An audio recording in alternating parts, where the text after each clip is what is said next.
नमस्कार, मी पूजा आईपण आणि बाईपण भारी देवा या चॅनलवर तुमचे मनापासून स्वागत करते। संक्रांतीला सुगडाची पूजा केली जाते हे सर्वांना माहीत आहे। काळ्या आणि तांबड्या रंगाच्या मातीच्या सुगडाची पूजा या दिवशी करतात। आमच्या इथे काळ्या रंगाची सुगड पूजली जातात, त्यामुळे मी इथे 5 काळ्या रंगाची सुगड घेतलेली आहे। त्यांना स्वच्छ धुवून सुकवून घेतलेली आहे। सर्वप्रथम आपण दीपपूजन करून घेऊयात। दिव्याला हळदी, कुंकू, तांदूळ आणि फूल अर्पण करूया। वैदिक पंचांगानुसार सूर्यदेव मंगळवारी 14 जानेवारी 2025 रोजी सकाळी 9 वाजता मकर राशीत प्रवेश करतील। यासोबतच 14 जानेवारीला मकर संक्रांतीचा सणही साजरा होणार आहे। पुण्यकाळ सकाळी 9 वाजल्यापासून ते संध्याकाळी 5:40 पर्यंत आहे, तर महापुण्यकाळ हा सकाळी 9 वाजल्यापासून ते 10:48 पर्यंत आहे। या दोन्हीही पुण्यकाळामध्ये तुम्ही सुगड पूजन करू शकता। आता मी सर्वप्रथम गणपतीची पूजा करणार आहे। तुमच्याजवळ गणपतीची मूर्ती असेल तर गणपतीच्या मूर्तीची पूजा करावी। या ठिकाणी मी 2 नागिनींची पाणी घेतलेली आहे। त्यावर अक्षता ठेवून सुपारीला हळदी, कुंकू, तांदूळ आणि फूल अर्पण करावे। वक्रतुंड महाकाय सूर्यकोटी समप्रभ निर्विघ्नं कुरु मे देव सर्वकार्येषु सर्वदा। आता आपण सुगड पूजन करणार आहोत। सुगड पूजन करण्यापूर्वी सुगडच्या खाली अक्षता ठेवावी। सुगड म्हणजे सुघटित असा घड। या घड्यात शेतात बहरलेला नवीन धान्य पूजण्याची प्रथा आहे। शेतीमालांनी भरलेल्या घटाला सुघट असे म्हणतात। काही काळानंतर या शब्दाला सुगड असे म्हटले जाऊ लागले। आता आपण सुगडला हळदी कुंकू लावून घेऊयात। हळदी कुंकू हे कधी पण खालून वरच्या दिशेला लावावे। अशाच प्रकारे 5 सुगडला हळदी कुंकू लावून घ्यावे।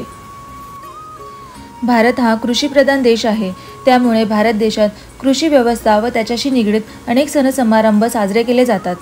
त्याचप्रमाणे मकर संक्रांत हा जानेवारी महिन्यात व हिंदू पंचांगाप्रमाणे पौष या 10व्या मराठी महिन्यात येणारा शेती संबंधित सण असून सौर कालगणनेशी संबंधित असा हा महत्त्वाचा भारतीय सण आहे। अशा प्रकारे प्रत्येकी 5 सुगड आपण या तांदळाच्या रासेवर ठेवून घेऊयात। या दिवसांमध्ये शेतात आणि मळ्यामध्ये आलेले हरभरे, ऊस, बोरे, गव्हाच्या ओंब्या, तीळ, शेंगदाणे, गाजर, वाटाणे, तिळगुळ आपण या सुगडमध्ये भरायचे आहेत।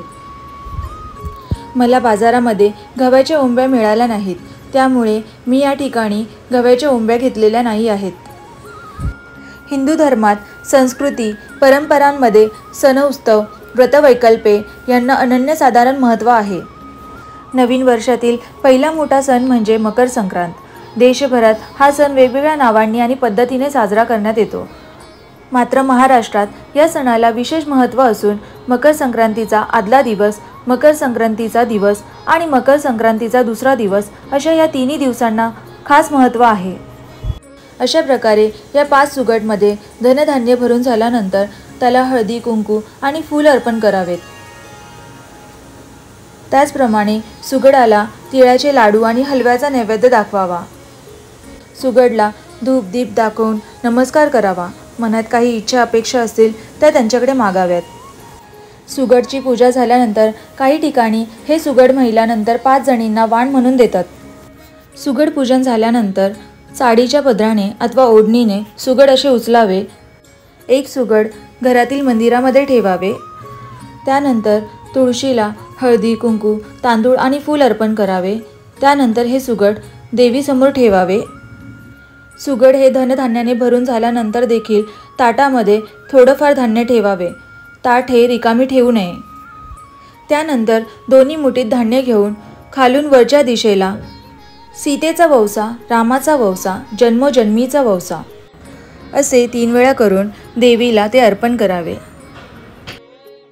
त्यानंतर तुळशी मातेला नमस्कार करावा।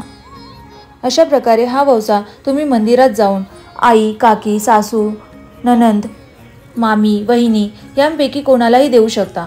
वौसा घेईपर्यंत महिला हा उपवास ठेवतात, त्यानंतर उपवास सोडावा। अशा प्रकारे तुम्हाला जर माझा हा व्हिडिओ आवडला असेल तर माझ्या या व्हिडिओला लाईक, सबस्क्राईब आणि शेअर करा।